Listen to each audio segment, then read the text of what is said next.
Why, you numbskull, we gotta get moving, because Steve Rizzo's TV show is on soon. Yeah, and it's called Hey, I'm Talking Here. Who's talking here? Why, you idiot. Oh! Hey, come on, fellas. Quit fooling around. We got work to do, and the show's gonna be on soon.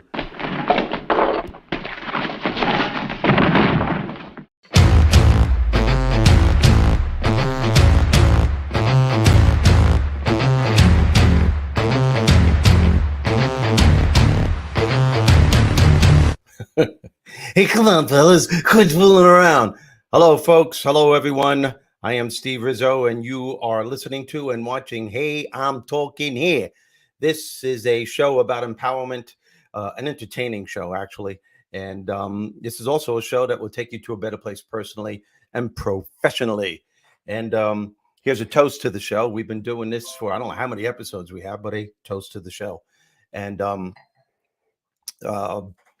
the show is brought to you by Conversations with Bob, and that's the book. That's my book. I'll like bring it up right now, and see, there's the cover of my book. It's out now. It's on Amazon, folks. I'm sure you know it. The sales are going pretty good, and I'm getting some really good responses from it. And if you want to know who Bob is, you're going to have to read the book. I know Eric has read the book. Haven't you, Eric? Well, at least most of it, anyway. And Eric's not even there. I don't even know where he is. Eric, what are you talking to Bob or something? No, I kept him backstage until his turn to come on. What'd you do that for? Because I'm in control. Okay, so let me introduce to you Bruce. Bruce is my director, my producer, and also the tech guy. And Bruce, I have to tell you, hey, Danny Green, that's my cousin. That's my cuz. Good evening, Steve. Can you be any more professional? Anyway, Bruce is my producer, my director, and my tech guy. And Bruce, I have to tell you, man, you've been doing a scrupulous job on the show. I mean, the way you put together the beginning with the Three Stooges, and the last time it was with the Lion from the Wizard of Oz and the whole cast there. And we had Archie and Edith. And it's really cool the way you put those pieces together. And I really appreciate that. Yep. So I'm going to drop out because if I bring on Eric at the same time, then you're going to drop in behind that, Hey, I'm Talking Here logo. So we don't want to cover your beautiful face. So okay. Well, you're the tech guy. Do what you have to do. What up? Eric, I think I saw Stretch's penis. Yeah, well, it stretches pretty cover far. him up, will you? I can't decide which one I like better, Stretch Armstrong and his. You better choose the book, okay? His stretchable wee or this, which will stretch your mind a little bit. So, oh man, right off the rails, baby. Anyway, right off the rails. It's good to see you, my friend. How are things going with you? You doing good? Things are good. Just moving this week and new house and exciting stuff and change. We're talking about change today, and I got a lot of change in my life, and I'm blessed, and just keep doing what I do. Yeah, no, I get that. I'm glad it's working for you because you deserve it. Hey, Eric, the book is way better. The book is better than Stretch Armstrong. Thanks, Ted. Apparently, Ted read the book. Good. That's a beautiful thing, Ted. I appreciate that. We appreciate your comments, folks. We appreciate any questions, any comments, and really just send them through. And please don't forget to share with friends. Our goal is to get the message out, right, Eric? That's right. Like and share. Oh, yeah. You know what? And I have no wine. I don't even have a wine glass in my house, but cheers. Here's a Diet Coke. Cheers to you. Cheers to you. Disappointing. I'll be back in 2 weeks with some wine. My brother Michael suggested, he goes, I really love the show. He goes, but I don't really think you guys should be drinking wine on the show. Whatever. Hey, Michael, you know what we do? Whatever we want. Thank you. Thank you. Right, do we have a Rizzo Graham tonight? Or no, we have a word according to Bob a little later on. Yeah, we have a word according to Bob later on, and no Rizzo Graham. I might cut that out for a while. Like we said, this show is a work in progress, and sometimes a Rizzo Graham is okay, but the way you and I get together and banter, it's a perfect match, and I am getting really good reviews on the book. I know you are, but I want to. It's something you mentioned in the pre-show when we were on for a couple of minutes. I want you seriously. You mentioned having a dream with John Lennon in it, yeah, and John Lennon told you to read chapter 3. Yeah, absolutely. So are Absolutely. you, what is chapter 3 about for the It's the masses? weirdest thing. I'm not lying. I have dreams. A lot of times famous people, but a lot of times John Lennon, one of the Beatles, is in my dream, and we're walking in Manhattan, and all you could see is our backs, and we're talking, and I said to him, I don't know what to do about it. What do you think? And he goes, slaps me in the back of the head, and he goes, I think you should read chapter 3 in your book. But chapter 3 is the big kahuna. Can you give us like a quick little couple minutes of what that's about? Yeah, the big kahuna. That's when Bernie meets Bob. Gotcha. And I think what John was trying to tell me in that dream, and this is what I think anyway, he said it's time for you to start talking to Bob again. So start communicating. So I love it. yeah, I met a guy last week, Joey Repice, and he owns Joey's Hot Sauce. And we think about God, and we think about Bob, and we think about the universe, and it stuck with me, the divine. And I just loved for him it was the divine. And I just thought that was just the way he said it was just really, really cool to me.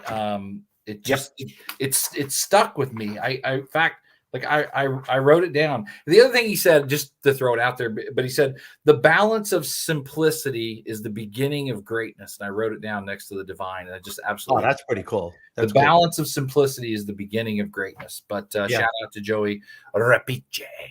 Yeah, that's pretty cool. Kellen Ann, greetings from Hodgson, Georgia. I never could say that. I just finished your book and absolutely love it.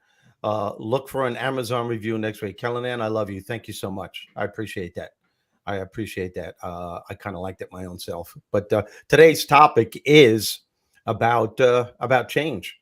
Yep. And I think every couple of years with our technological advancements, change has taken place at such a tremendous rate, and it's knocking the crap out of a lot of people because they don't know how to handle it. And with the pandemic, that was a major change, and people are still feeling the repercussions of that. Yeah. And that's because they had a difficulty on how to embrace that change that was taking place. And I think therein lies the problem. Change is going to come into your life in one of two ways, Eric, and I know you'll agree with this: by choice or by circumstances beyond your control.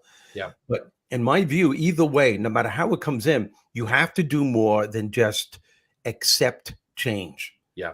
And I know, of course, you have to, but I've been speaking for so many years, and one of my biggest programs is change. And one of the biggest mistakes that management makes when an organization or a company is going under extreme change is they have this big meeting and they tell them, well, this is going to change and this is going to change. And I'll tell you what, these are the changes, accept it. Of course, you got to accept it. But in my view, that phrase, accept change, has a very negative connotation to it. Right. Because in the minds of a lot of people, they're saying to themselves, okay, I'll accept it, but I'm not going to like it. Right. Okay, I'll accept it, but this is going to be very difficult for me to do. Okay, I'll accept it, but here we go again. Why are you doing this? Just why couldn't we leave it the way it was?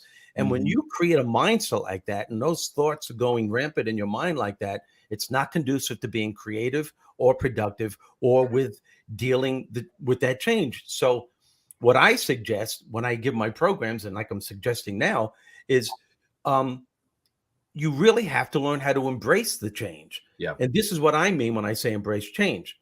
You're going through the change with an unshakable faith that there's something within you that could meet this change head on. And not only will you be able to meet it, you'll find opportunity in it. And as a result of all that, and you'll even enjoy the process. And when you start doing that, you become empowered and you're ready to deal with the next challenge or the next change that life will throw at you. Yeah, I wrote down notes over the last couple of weeks just about the topic, and the one that I wrote down actually second, but I think change equals wisdom. It's how we learn and grow and become better humans, hopefully. But it's through experience and it's through change, and that's how when we get older and we can say to our kids, "Don't do that," is because change equals wisdom. I'm just a saying I've had for a long time. The good old days are always today. We just don't realize it for 10 years. And we go through change in our life and even through hard times. I find it interesting when you can talk to someone and you can say, hey, what was your life like? Well, when you were 24 years old, right? Well, I had a one bedroom, or I had an efficiency apartment in Manhattan, and it was me and 3 dudes, and we were crammed in, and it sucked, right? But you remember the good stuff, you remember the laughter, and you remember what you learned, and you remember, and we almost sometimes wish we could go back to that in some way, shape, and form. As somebody posted on Facebook the other day, I wish I could go back to the days when I had $200 and I was overjoyed. Wow. So, but we go through change, and change. The other thing I wrote down, like I said, I wrote change equals wisdom, and the other thing that I wrote down was when you need part of change. Sometimes you said can be forced, right? If we would learn to run to our problems and run to the change and embrace it, it becomes not that hard. Yeah, you mean as opposed to running from it? Oh yeah. Run from it. It'll chase you down and it'll choke your ass out. Run to it and choke it out. Yeah. And Ted, you're right. It's better to flow with change and make adjustments to the change before it happens. Yeah. Well, yeah, that's a good point.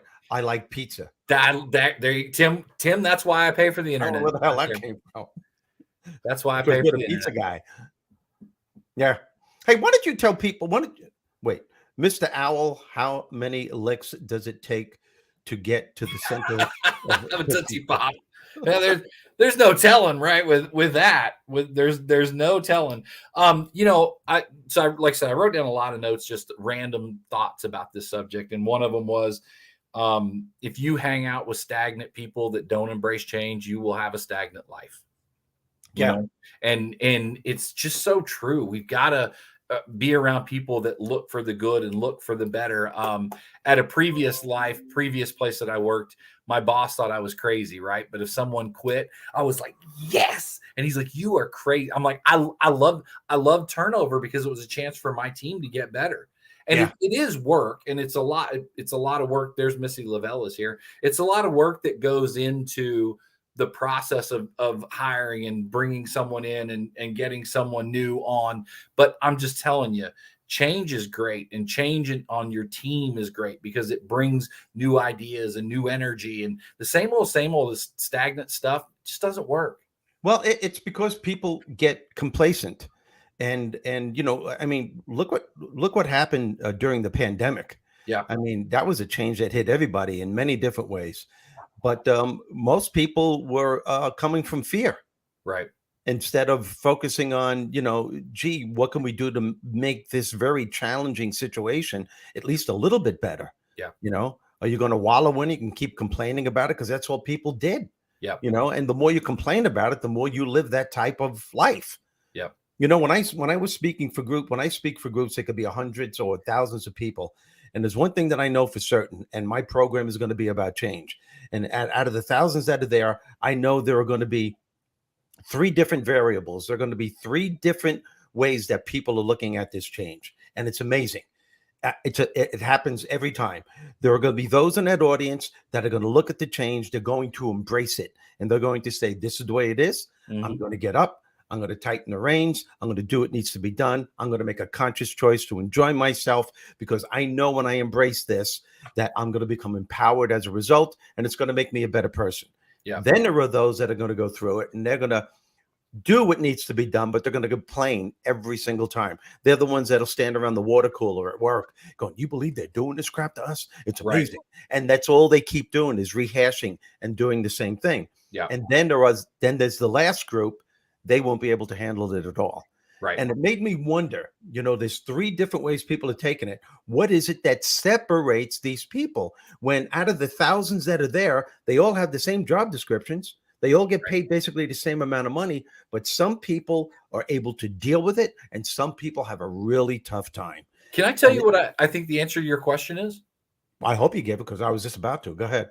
Well, go ahead. No, please do it. Well, I think one of the misses from a work situation when change happens is this. I think whoever is the leader of whatever group that is, whether it's a vice president of sales in my position or whatever, we say change is happening. Okay. This is happening, but we don't sell the vision of why the change is good. We just go, It's happening. Deal with it. And we don't go, but here's what's going to happen, and here's how this benefits everyone. This is and I think the people, this is my point to the question you were asking. I think the people that naturally embrace it, I think some percentage is pretty easy going, and they're just going to go with the flow, as Ted said earlier, right? But I think some of those people look at it and they wrap their head around it and they go, okay, if this happens, this and this and this and this all might happen, and this is good for me. Yeah. They just internally figure out how this works for them. But the biggest miss in business, I think, and probably really is maybe parents with kids, when we say this is changing, we don't sell the vision of, I'm real big on, we need to sell the vision, and we need to walk it daily with culture. Okay. Yeah. So if you sell the vision and say, here's what it looks like, and we're literally going to walk it every day with what we do, and here's how we're going to get to where we're going. But I think that just doesn't happen a lot, especially in the business world. It's just tough shit. This is changing, but we don't say why, and we don't tell them, and how does it work for them, and how does it benefit the workforce? Yeah. And that's management's fault too, because you're right. They just say, these are the changes, handle it. Right. And they don't say, hey, let's have a blast doing this. Let's do this together. There's something within us as a team that could meet this challenge head on. And you know what? What you just said, I didn't even think of, but that is a crucial part of it too. But it also all comes down to really are the thoughts that you have about the change. Yep. What is your thought process when you're sitting there? And it doesn't matter what change you're going through, whether you're going through a divorce, you're having financial difficulties, or you're conflicted with an illness. My brother Michael's going through some stuff now with this wound that's, just never ending. But, he is embracing it. He's doing the best that he can do. And he does shift his way of thinking to focus on what's working rather than fixating on what isn't working. Is it easy for him? No, not at all.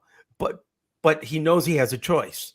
And we all do. You have to realize whatever it is that you're going through, it's how you're thinking about it is what really makes the difference. And I know you've heard me say this a million times, and because those thoughts will create the beliefs you have about the change, and those beliefs will create the way that you feel, and you're creating your own reality. Yeah. And, there are people that can embrace it, handle it, and do something with it and move forward with their lives. And there are those who just can't help but rehashing over and over again every day to anyone who will have the patience to listen to them on how this change is destroying their life. Right. It popped up on my Facebook a couple weeks ago. You know how Facebook has that on this day thing where you can see what you posted the same day for years past. And I'm like, oh, my timeline has changed. I'm done with Facebook. Yeah. And here I sat 18 years later, still on Facebook. Yeah, I know. 18 years still on. Pat, thank you for your comment. I appreciate that. Anyone else? Any comments on his? I put my new crews are going to incorporate some positive changes that will benefit you and the company. Yeah. And then I go into how. That's great, Ted. That's the way to do it. That is the way to do it. And, I'm not making light of this. Like I said, there are some people that have some really intense stuff. There are some companies that are telling their people, if you want your job, you're going to have to move to a different city. I mean, that's a major change, but even then you have a choice on how to deal with it. How you want to handle it. I posted this yesterday on Facebook, or actually it was this morning. Don't wait for good things to happen. Make good things happen. Don't wait for the right moment. Make the right moment. And I had a friend that commented on it, said, please tell me how that works. And I sent him like 18 DMs of voice messages. And I said, you know what? You got to write it down and you got to talk about it. And when change is happening, like, how does it affect me and how do I work through it? And I think sometimes we just want to sit around and complain and moan about it instead of looking at it and going, how do I take this and make it work for me? And how do I get better? And how do I evolve? How do I just learn? Because like I said, change equals wisdom. Yeah. Justin. And that's the key. You're asking yourself empowering questions. What can I do to turn this around? How can I get from here to there? Who can help me with this? And don't wait for good things to happen. Make good things happen. Don't wait for the right moment. Make the right moment. Eric Bam. There you go. It's the Bam man. There you go. And there's the guy, Daryl Pledger, right there. You can see where he asked. He said, tell me how this works. And I told him, I said, look, you know what? I write it down. I write it down. I pray about it. I tell my friends about it. You've got to just work through the process of what the change is.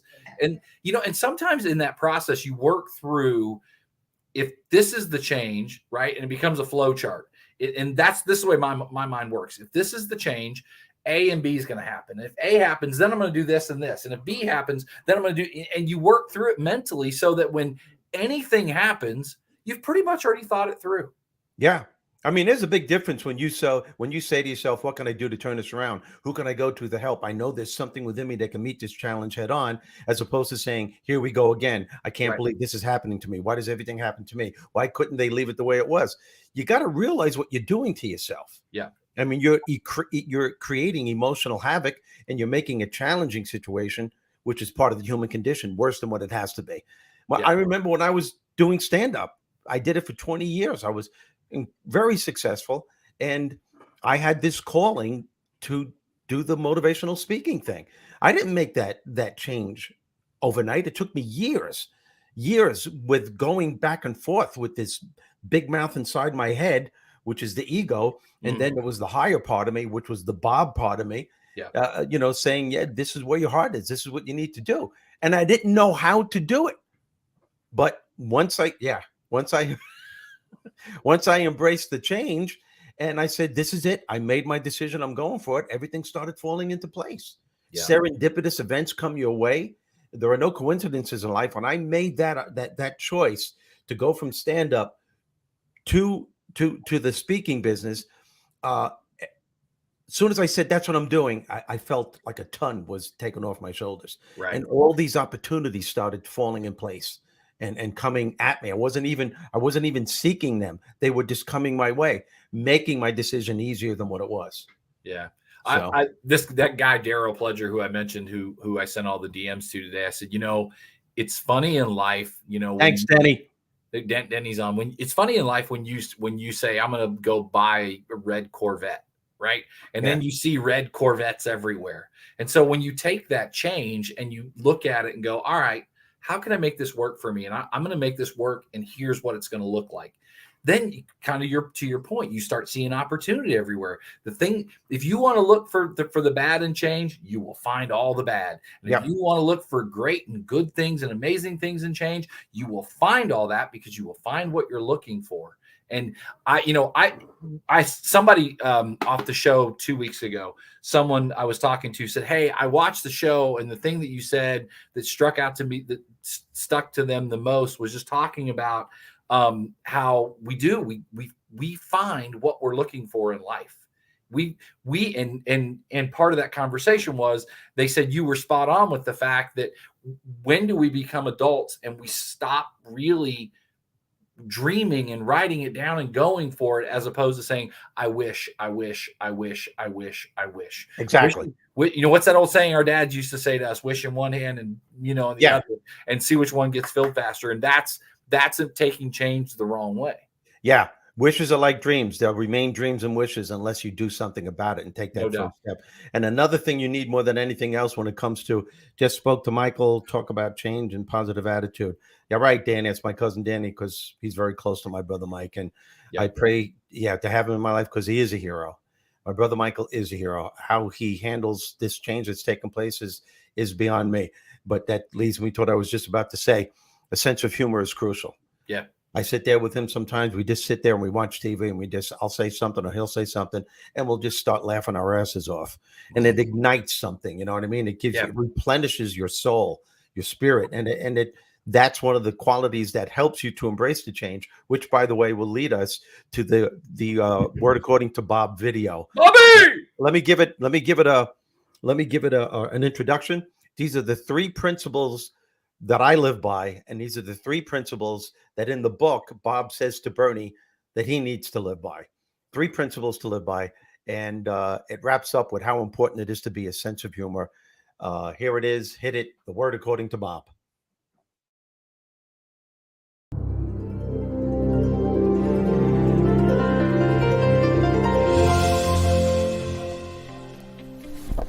Right now, I'm going to give you 3 principles that can place you at the helm so that you can steer the course of your life, especially when times are tough. Principle number 1, you need to know, without a doubt, that you are the creator of your success and happiness.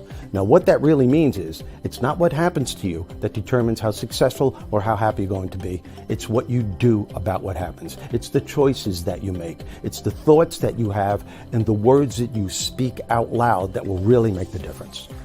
Principle number 2, you need to know that you are the only problem that you will ever have, and somewhere within you there is always a solution waiting to be discovered. You just have to learn how to get out of your way to discover the solution. Principle number 3, whenever you're confronted with a challenge or a problem of any kind, it's never a matter of managing the situation. It's always a matter of how you manage your mind.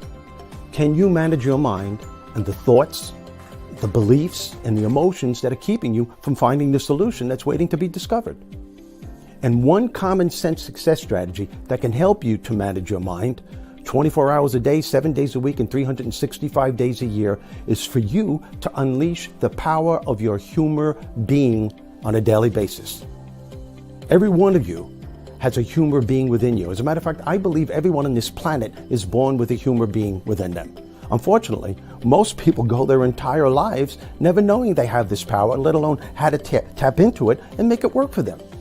Your humor being, folks, is of your higher self. It is the part of you that brings out the best in you when times get really tough. What your humor being can give you more than anything else is peace of mind and emotional stability. I did stand-up comedy for over 20 years, and I headlined comedy clubs, theaters, and colleges throughout the country. And I'm not saying this to impress you, but only to impress upon you that every time I was on that stage, I was well aware that there are people in the audience experiencing challenging times of some kind. Maybe they were going through a divorce, maybe they were having financial difficulties, maybe they or a loved one were inflicted with some kind of illness. But for those few moments, when I was on that stage, their problems, their challenges, whatever they were, didn't own them. Why? Because they simply allowed themselves to take time out to laugh. Laughter is the pit stop in the rat race of life, and that it gives you enough emotional fuel and repairs to get back into the race again.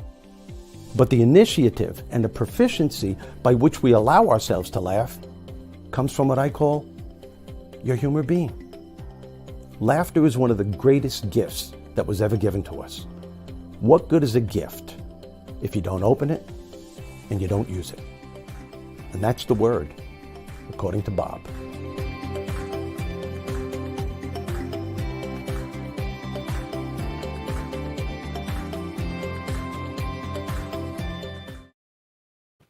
Bobby!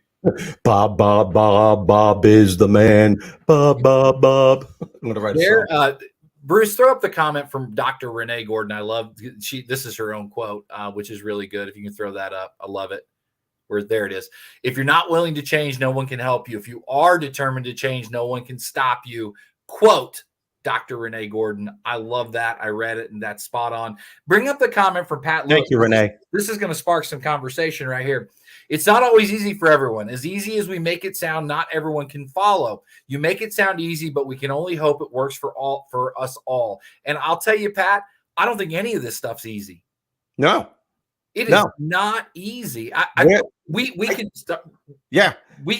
sit here and say this and this is easy and it's or talk about it and it sounds easy. Shoot, man, I've struggled with it the last couple of weeks and I wake up freaking fired up, charged up every day and super positive, and I've struggled the last couple of weeks. So it's not easy. I think it's a process. I have a buddy who he hears it from me all the time, but I'm all about process over project. And this is a daily, hourly, minute by minute, sometimes process to know what's going on in your head. Project means I'm just going to fix it, move on, and it's a big deal and we're done. It is literally day by day, by hour, by minute. What the hell am I thinking and how can I reprogram my mind? Yes. And it's not easy. And that was well said, Eric. It's not easier. The point is we could make it easier. We can give ourselves momentary sacred timeouts. That's what we need to do for ourselves. We can, at a time of complete turmoil when we're losing it, when after you vent, and you do vent, you do have the ability to shift your focus and way of thinking to something that can bring you some kind of joy, to something that could just make you feel that life is still worth it. Yeah. And if you don't think that, well, then you're, and I'm not making light. There are a lot of people having, like I said, my brother Michael's a perfect example. I spent significant time with Christopher Reeve, paralyzed from the neck down. Yeah. From the neck down. And for those 9 years that he was in that condition, what he accomplished in those last 9 years was nothing short of miraculous. Yeah.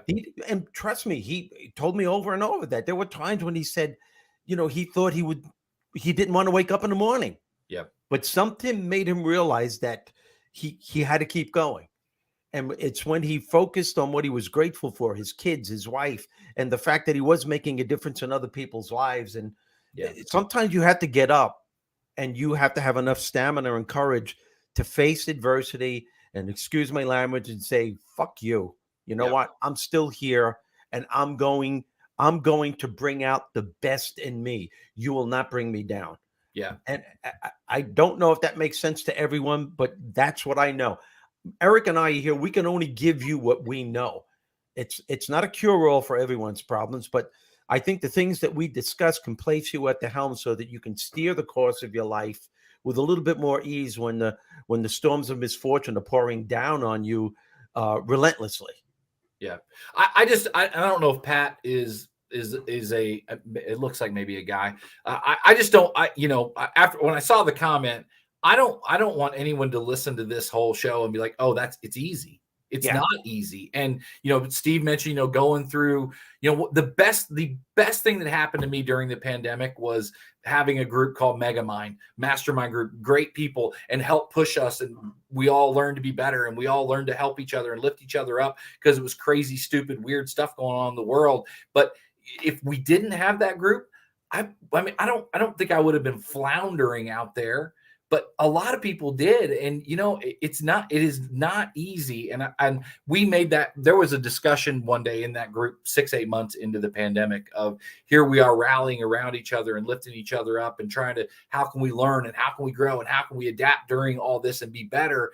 And if we didn't have that, I think a lot of us would have been pretty far behind and waiting for some expert to tell us how to do it, and some expert to tell us, here's the blue pill or the red pill that'll make you better and get you to the top of the mountain. And like I said, Pat, none of this is easy. And like I said, I've struggled the last couple of weeks, but I have to literally sometimes hour by hour and sometimes minute by minute be like, Eric, what the hell are you thinking?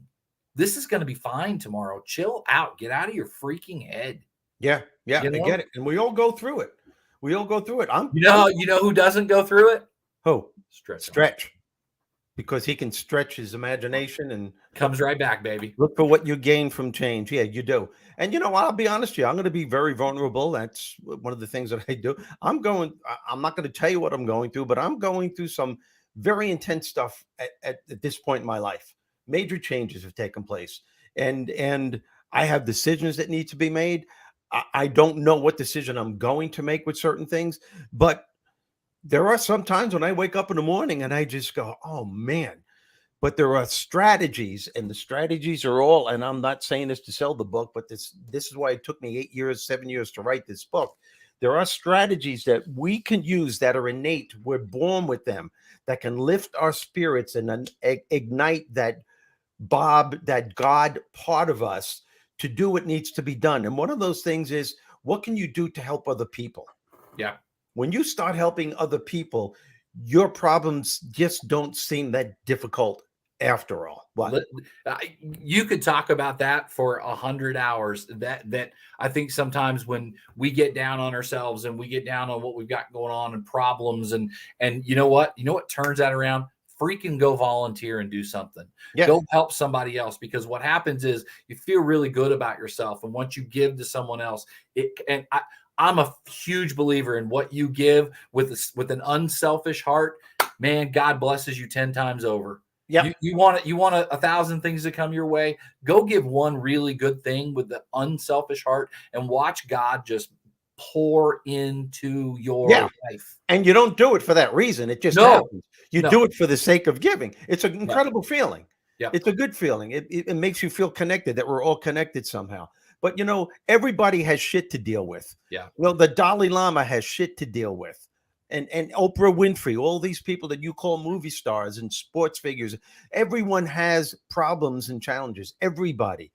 It's just that some people know how to meet the challenge head on and say, this is the way it is. There's something within me that can meet this challenge head on. It may not make your problem go away at all, ever. Right. But it can help you to live with it. By the way, that's empowerment. That's the ultimate my empowerment. apologies to Pat. Pat is a lady, and apparently she's met you. And I apologize, Pat. So your profile picture over here, where I see it, is about this big, so it's hard for me to tell. So I'm a female. I've had some family sadness. Meeting Steve accidentally at a restaurant a few times has helped me move forward. So that's good stuff. Wow, Pat. And Kellen, you want to feel really good? Go sit down and donate some freaking blood. Thank you, Pat. It is the little things. Like do a little thing here or there with an unselfish heart and a heart of just, I'm here to give, and watch it pour back into your life. Wow, that was well said. That's right. Hey, Pat, I'm curious. What restaurant was that? When did that happen? Unless you're not allowed to give the restaurant name. We can plug any restaurant in the show. Nice of you. But you know what? But that's who I am. That's who I am. I'm not saying I know everything or I'm this. I just, when I help people, I feel better. Yeah. I feel like I'm contributing. And if you try it, I guarantee you it'll ignite something within you. It's just a great feeling. We all should have that. We have the gift to do it, but a lot of people don't know that they can or they should, because most people think they should mind their own business.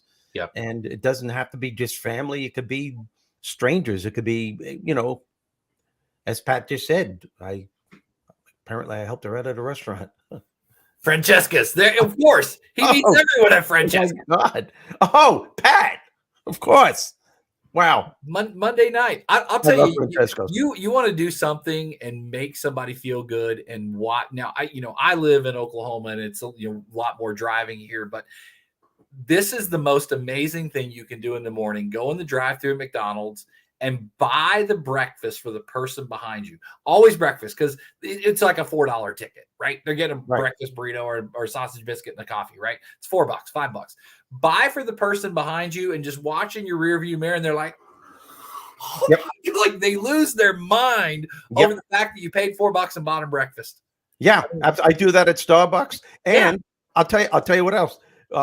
Whether I'm at a coffee shop or a diner or a restaurant, breakfast, lunch, or dinner, if a police officer or police officers walk in, I always pay for their meal. Yeah. Always. Every time. And the coolest thing is I tell the waiter or waitress, or I tell the owner, please don't let them know that I paid for their meal. Yeah. And you should see them. There were one time a couple of weeks ago, I was at a diner having breakfast. 2 cops walked in. They were off duty. Apparently, they're having breakfast. I told the waitress I wanted to pay for their breakfast. Just tell them it's someone that respects who they are. I ask them to be careful, and I value what they do. And she gave the message, and they're looking around. And I'm just eating my breakfast, smiling. And finally, she did break her promise, and she went up to the 2 cops and said it was that guy over there. And the look on their faces, Eric,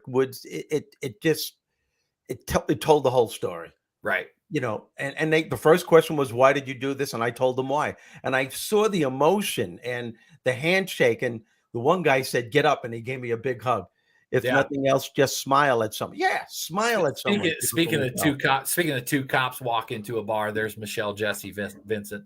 Yeah. Probably she's into handcuffs, I think. I don't know where I was going with that, but if nothing else, just smile at someone. You can make their day, and it's so true, man.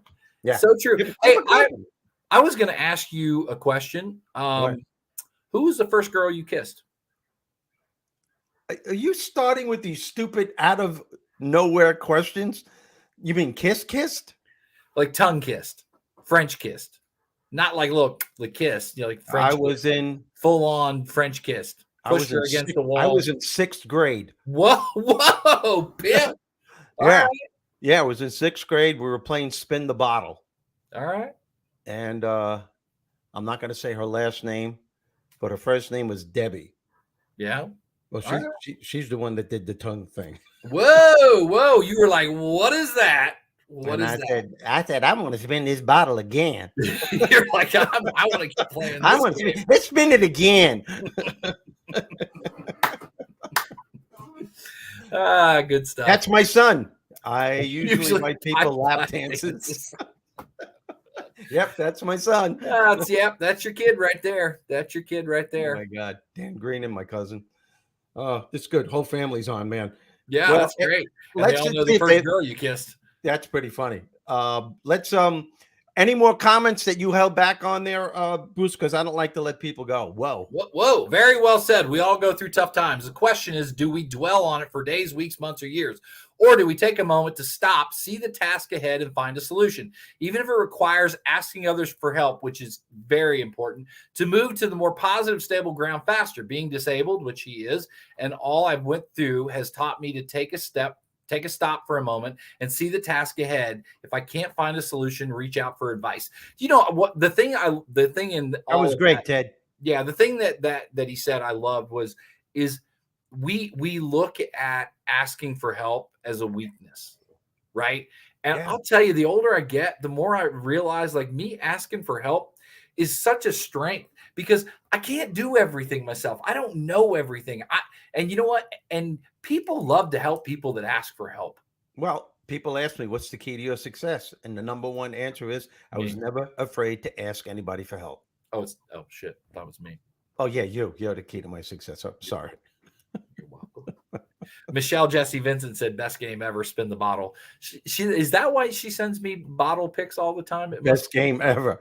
We love you, Michelle. We really, I can't wait to be on your show too. I love seeing the smile on their faces when he's doing the lap dance thing. Yeah, when he buys the lap dances.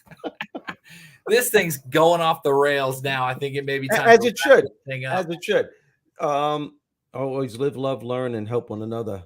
Live the life best for you. Love yourself, others. Learn from the issues in your life, making them easier next time. Yeah, exactly. That's why we're here, Ted. We're here to experience, to learn, to grow, and to become the person we're supposed to be. I got a blueprint right here. Yeah, there you go. And that's what Bob is about. That's what Bob is telling Bernie. Bob, buy the book. Buy the book, you MFers. Yeah, John Lennon told me to read chapter 3. Believe that. Smack in the back of the head. If he wasn't dead, I would have punched him one. I think sometimes some of the best laughs we have are the pre-show. Can you want to wrap this up with a little Gilbert Gottfried today? Well, all I have to say is change is inevitable. Look what the fuck happened to me. I miss him. I'm up here with the angels talking about tongue kissing. Two Jews walk into a bar, as they so often. I don't know why they walk into bars. You got to admit, that's a great impression. Oh, that's good. That's good. For those of you who don't know who Gilbert Gottfried is, you probably think I'm a maniac. You have no idea what I'm doing. But hey, this was a great show. Eric, I love you, man. I'm so glad you're part of the show. Bruce, I really meant what I said to you. Come on, Bruce, if you're and Stretch, I love you too. Stretch is here. Bruce, you're doing a scrupulous job, but I love what you're doing here. People take all this stuff for granted, the shifting of the screens and the way you put the beginning of the shows together and your expertise. I really do appreciate you. I love you too. Well, you drive me to be better because usually I don't do the syncing of the lips type stuff. Yeah. You say, I want to do this, and I go ahead and find it. Right. Like this one was a classic. I'm talking here. Perfect lip sync.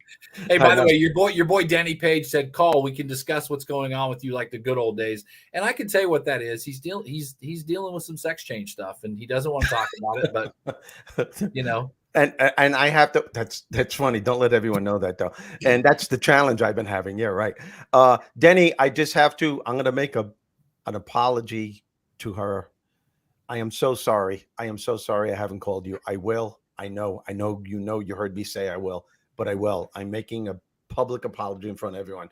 She's a dear friend of my life that I've known for so many years, and I will call you. I promise you. I will call you. Gilbert Gottfried tribute 2 weeks ago. Oh, yeah, I know. Put that in show notes. Yeah. Hey, Bruce, do me a favor. Send me that link. To my email or something. We'll put that in the show notes as well, so people. I wish I would have been a part of that. You know, they have a name for someone like you who doesn't call a good friend. You know what they call them? Asshole. Yeah, that's exactly what it is, an asshole. So Well, she's saying that to me right now. The old cell phone there. And she loves you right now. I guarantee you, she loves you right now. Yeah. Just send a little text. By the way, Lisa said, hey. I don't know who Lisa Henry is, but she said, hey. Lisa Henry, that's my director of business. Oh, there you go. Hey, Lisa can you be a little bit more vocal? I mean, come on. Hey. You're on the phone with me. Lisa's from New Jersey, and I'm from New York. So when we talk together, it's... Maybe you, Lisa, and Denny could all get on a 3-way call, and, they could all call you an asshole. I'm very sensitive. No worries. Not to say 25 years. Oh my God. Wow. 25 years. Holy. Amazing. Wow. It is amazing. Well, folks, thank you for listening. Please tell your friends, share this, tell your family, tell your friends, tell everybody you know, tell people in public that you never met about the show. Yep. Right now, leave and go to Starbucks and tell people to tune in. Hey, I'm talking here. YourInnerBob.com is where you can purchase the book. They even have excerpts where you could read certain parts of chapters so you can get a feel for what the book is about. And you guys are great. And let's just call it a show. And next week we'll do another one. No, 2 weeks from now. 2 weeks from now. Yeah. Every other Thursday. We're going to talk about your sex change.